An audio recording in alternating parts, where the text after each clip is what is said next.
We're here with Eric Isaacson, who's a local entrepreneur and owner of a MiniFlexStorage and Alabama Truck Rentals. And Eric, thanks for joining us. Will you just tell us a little bit about yourself, your background? Yeah, absolutely, Griffith. I've been in Montgomery since I was 3 years old. My dad was a retired Air Force pilot, so that's where we ended up in Montgomery. I was lucky enough to have this be our last place and everything like that. I grew up going to the elementary schools, the public schools and everything. Danley, Georgia Washington, and graduated from BTW. And I went off to Alabama for a little while, graduated with a degree in business, and decided to come back home. I really like this area. It had a lot of, it seemed like it was having a lot of growth and things happening, and it seemed like home. Tell the truth, is where I've lived the longest in my life, and everything. So, sure. Yeah. So you're a product of Montgomery and came back to Montgomery. Yeah. That doesn't usually happen. What really motivated you to come back? Well, I wanted to be around my family business and everything. My dad, I watched him grow his business, a MiniFlexStorage and Alabama Truck Rentals, from 79 units to 785 units. I've been working here since I was right around 11 or 12 years old. Started off as the janitor, and he said none of the kids are really interested in coming back right away or anything. So I wanted to come spend time with him. I wanted to really enjoy growing a business with them, and just kind of fell in love with the city, tell the truth, and everything. And since then we've grown to 1,120 units. We're working on our third project right now, where we're building another 215 climate controlled units and 17 covered RV units as well too. Awesome. So, and you gave us a little background there. So you've been in business for how many years, and how old are you? I'm 27 years old. I started my first business when I was 9 years old. My mom wouldn't let me play sports when I was younger, so she dragged me to estate sales and garage sales, things like that. And I realized I was starting to get we were starting to buy a lot of stuff, and I was just we should turn around and try to sell some of this stuff and everything. So we started off with one booth, a little bookcase, and we grew it to 3 booths. And then eventually I rolled that into a candy machine company that we had at these locations. And my dad bought this facility, and when he was in his growth phase, and I decided to come learn about business from him and everything at 11, 12 years old. Oh, that's awesome. Yeah. So what would you say you've learned the most from your dad and that you are applying today when you're running the business? You just have to stick through the adversity, tell the truth. That's what I've always found, is that there's a lot of things that aren't going to go your way, and you're just going to have to figure out how to problem solve and make it work for you and everything. And also a lot of times it won't be as beautiful as you originally see it at first, but you have to see the potential and be able to grow it from there and everything. And because I watched my dad grow this facility, when he bought it, everybody in the family, they thought he was crazy, what is he thinking and everything. This was a rundown, property, and he started fixing it up, investing in it, and making it really nice. And I watched him working 7 days a week and everything. He'd work from 8 o'clock until 10 o'clock, and in order to spend time with him, I'd come at the business and work with him and everything. So it's been a lot of fun. Montgomery's been really great to my family, and we really appreciate the opportunities that the city's provided us with. Sure. And that being said, kind of what attributes do you see in Montgomery that have helped your business be a success, and plans for expansion and all that kind of deal? It seems like there's a lot of growth, to tell the truth. There's a lot of housing developments that are starting to pop up and everything. People are needing to store their items. They're starting to grow businesses. Montgomery's starting to become a very popular area for manufacturing. So there's a lot of people that are actually moving to the city now to take a lot of those jobs in manufacturing. And when they're coming down here, they don't know exactly where they want to live, so they're renting apartments or houses, and they're putting their items in storage. Also, we have a military background, so we moved around a little bit and everything. Sure. But you need to put your stuff somewhere and everything. And it's been pretty fortunate for us that we were able to grow this business with great customer service, and it just really take off and everything. Yeah. And okay, what do you foresee in the next 10 years with your business? We're building this new 40,000 square feet right now. I think probably next year we're going to start on another 40,000 square feet. We are hopefully going to have right around 90 to 120,000 square feet at that new location. And after I finish with that, I want to start another project here in Montgomery. We're looking for another suitable area and everything. And what I really like doing is I like going in and buying these properties that are kind of run down for a while and everything. You have a big issue with some of these out-of-state investors. They come in here and they're just mining the money out of the city and everything. So what we like doing is we like going in there, investing in the properties, making it really beautiful again. That's what we did with our Virginia Loop Road location. We went in, it was at 48% occupancy. We put new streets in, new roofs on, new gate operators, new cameras, new everything. And we put a lot of care and thought into it and working with the community. And we're able to take it from 48% to 100% in less than 8 or 9 months and everything. So we've been really fortunate on that path. And I honestly, I learned that at the public school systems. Really? I was president of FBLA. And when I joined it, it's always the eye of the beholder, as they say. And I saw there was a lot of potential with this club and everything. There were only 5 members and everything. And after I graduated, we had close to over 100 members in it. We were the fastest growing club, and it only took about 2 years. In fact, we raised the most canned food one year for the entire city of Montgomery out of all the public schools. I think private schools as well, too. We actually raised I think right around 3,000 or 4,000 pounds, and this was just a small school. BTW was 500 students and everything, and it really took off, to tell the truth, and everything. So and I was able to grow that, and kind of experiment with marketing and everything. Try to grow something and see the potential in something and make it great again. Sure. Now, that being said, would that be one of your lessons to those who want to kind of follow in your footsteps, to get involved early, get involved often, and do what you can for your community? Absolutely, and it's cheap too. You can get involved, you're not risking any money or anything like that. You can learn what works, what doesn't work, and everything. You can also learn how to interact with people and how to create a lot of excitement. That's a big issue that a lot of people are having nowadays, is that they're not getting excited about anything, and that they can learn how to really get people motivated to get involved in a cause and everything. And that was one thing that I really loved about being involved in that club, because I was later on able to join my fraternity. We grew that from 17 members to 80 members. We were fastest growing chapter in the nation, and that as well too, and everything. And what fraternity was that? I was in ZBT, Zeta Beta Tau, up in Alabama. So it's a lot of fun. You get involved in these organizations, you can really make anything you want out of it. Sure. A lot of times people are oh, those, that's not going to be fun. That's what lame people do and everything. But it looks good later on too. People always want to know, what are you doing with your time? Are you just hanging out doing nothing, or are you wanting to get involved with the community and make a difference and everything? And it was a lot of fun. I still have a table over at my high school that has a plaque on it that we donated there and everything. And when I go back, I always see it and everything. And it makes me realize I made a little bit of an impact here and everything. And we actually had several students that were my peers that I went to school with, and they decided to go into business as well too.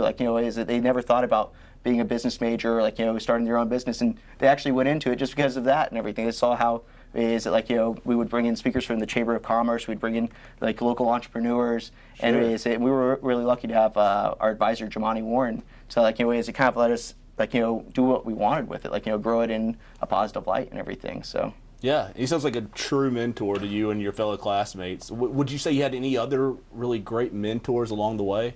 Yeah. Obviously my dad was wonderful. I learned a lot from him and everything like that. And he was absolutely a great teacher and mentor. And when we used to own Touch Up Class Limousine and we were partners in it, Buddy Hobbs, he was another mentor of mine. And he ran the operations side of the company. And I used to have to clean limousines when I was younger. When I was a younger kid, I'd come in on the weekends, I'd wax the cars, I'd vacuum them out and everything. And one thing he always taught me is that you have to take pride in your work. A lot of times people are thinking how can I get through this really quickly? How can I turn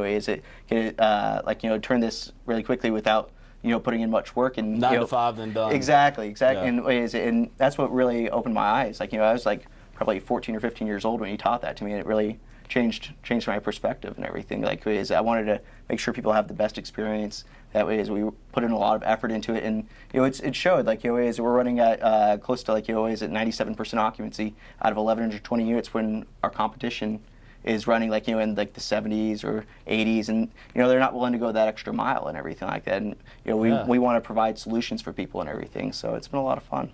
Now, Eric, we talked off camera kind of about something that touches on this. What did the Homeowners Association do when you renovated your facility, made new plans? I mean, I feel like that touches on going the extra mile. Can you elaborate on that? Yeah, this was the Virginia Loop Road property. So what we did was, like I mentioned, we went in. This is a property that was owned by several REITs, it traded on Wall Street, and they just kept on. They come in, they take the money out, they sell it to another person, that person takes the money out, then they sell it to another person, and we wanted to stop that. Like, we wanted to buy this property, we wanted to make it absolutely beautiful again. We went in, we tore out half of the streets, put brand new concrete, refinished the other half with new asphalt, put new roofs on, new camera systems, new gate operators, and when we went to a homeowners association, because we like being involved in the community, they were like, oh, this is Eric and Doug Isaacson. I was there with my father, and they're the ones that purchased the Virginia Loop Road storage location. And we actually received a standing ovation. Like, people were so proud because you drive by, you own a house in these areas and everything, and a lot of times these business owners don't realize that fixing up their properties, making it look really beautiful, creates a sense of pride and everything like that. Just like how people cut their grass every day, or cut their grass, making it look really nice and everything like that. We wanted to create that same sense of pride, and I think that's what really helped us with filling the place up too and everything. And it just worked out really well. Sure. So that pride starts with your business. It transcends down into the community. Do you have another instance of how that's happened so far with your businesses in Montgomery? Yeah. We've been involved with with donating to charities in the area and everything like that. With the ASU Theater Department, we donated several units to them, and if they ever needed help with moving items around, we'd help them out with that as well too, and everything like that. So why did they come to you to donate to them? Oh, one day ASU was going through the growth phase and everything, and they had a big issue with they were tearing down buildings, and people were running out of space. Well, they started tearing down. They had the ASU Theater Department's stages and prop building set for demolition. They didn't have any place for them to put it, so they had to scramble really quickly and everything. And they reached out to Chester Mallory, and Chester said, "Oh, I know a group of people that would work that would help you out and everything." And we donated 6 storage units to them, 6 climate-controlled storage units to them for the last 7 or 8 years or so, and it's about $6,000 worth of storage. We've also helped out with community in the past, when John Dow used to be the councilman for this area. He called us one time and he's just like, this one customer's house burned down and we need to help them get their items to another location. I think it was Christmas Day or Christmas Eve and everything, and we were like, okay, yeah, we'll bring a truck out, we'll help out with that and everything. So whenever people need help in those instances, we like to go the extra mile and everything. And also with Joy to Life, we donate trucks to them as well too, for their walkathon. We realize a lot of these charities sometimes have an issue with fundraising, and the funds are so tight and everything. So we wanted to help them out with that, and that's been wonderful. So as a younger guy in the community, Eric, what is your favorite classic Montgomery thing to do? Where would you take your friends from out of town when they come to visit you? Honestly, I'd go over to Cloverdale. I think that it has a really nice feel to it. Also, downtown Montgomery is really great as well too, and everything is I kind of not going to the more commercial feel or anything, and you can really show them the identity and soul of Montgomery and everything. Because when people come here, they want to know about the history. Montgomery has such a unique history, and people want to go down Dexter. They want to see Martin Luther King Jr.'s church. They want to see just the Capitol. They want to see all these different things, and it's a lot of fun. Montgomery's really growing and really turning into a wonderful city. Sure. And that being said, the converse, what's your favorite new thing about Montgomery, I guess? Is honestly probably downtown. Yeah. The fixing up the downtown, and also is it just the growth of manufacturing jobs around here? Because we're in the truck rental business too. We're the first line. When people come to Montgomery, they're coming in with their Penske trucks and they're asking us what do you think about the city? And we're telling them all the wonderful things and everything. And you see just these different groups of people coming here. There's a lot of people coming from the Midwest to Montgomery right now for a lot of these manufacturing jobs.